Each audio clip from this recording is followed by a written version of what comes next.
Greetings, it is I, Countess now Van Dracovin, Lord and Emperor of the Dracovin Empire, and welcome. It's time to continue our discussion of the Shadowrun role-playing game. So I'm going to dive right back into combat.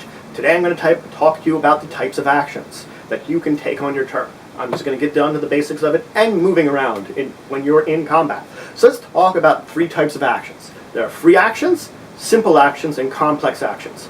Now you get one free action a turn, which you can use any point during the initiative pass, meaning that I can do my free action, I can do it on my initiative when I'm taking my other actions, or I can wait till in response to somebody else. Because maybe a little later on in the round, in response to somebody else, doing one of these free actions might be important. But then again, you might want to do one of them on your turn. Now after that, you get either two simple actions or one complex. It's your choice if you want to take them. As I said, you can take two simple or one complex. That's all the actions you get on your combat turn during the initiative pass. So let's talk about some of the basics of the free actions. Now there's a whole list of them in the book. I want to only mention three. There's dropping an item's a free action. Calling a shot is a free action. Of course, running is a free action. Now I'll discuss running when it comes to movement later, but activating a run is a free action. That's what it means. I'll explain that in a little bit.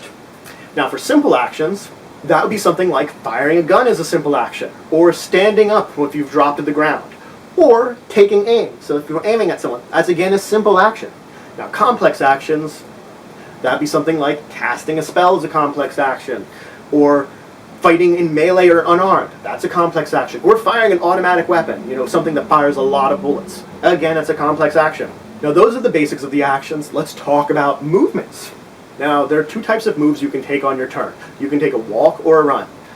When you take movement on your turn, it is not considered an action normally, meaning I can just make my movement. If I do a walk, now both your walk and your run, the amount of meters you can move in a turn is based upon your metatype, meaning your race basically. Like if you're a dwarf, you have a certain speed in both walking and running. If you're an elf, you have a certain one too.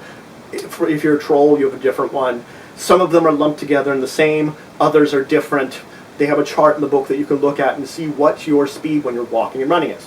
When you're walking, as part of whatever you're doing on your turn, whether simple or complex actions you can just move that speed. So if it says that your walking is 15 meters per turn, you can just walk around for 15 meters just as part of whatever you're doing. You can make those movements. If you have to shoot from this angle, move around and shoot from that angle, you can do both of those. Now you can make a choice to run. As I said, it's a free action earlier to run. The thing about running is when you're running, you move at much higher speed, but you take a -2 penalty to all dice pool checks then, because you're basically leaving yourself you're interfering with yourself by focusing on making more speed.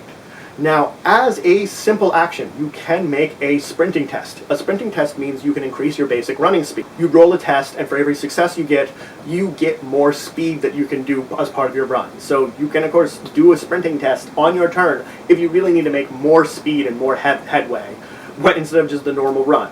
So that's all I wanted to go over today. I went over the basics of the type of actions you can do, and I talked about movement in Shadowrun. These are both very important concepts that I just wanted to get on their own so that you knew about them and could be ready for the next step. So if you have any questions, comments, anything you want to say, anything you think I left out, please leave in the comments below. Please like this video if you enjoyed it. It's a great way of showing support for the channel and the Empire.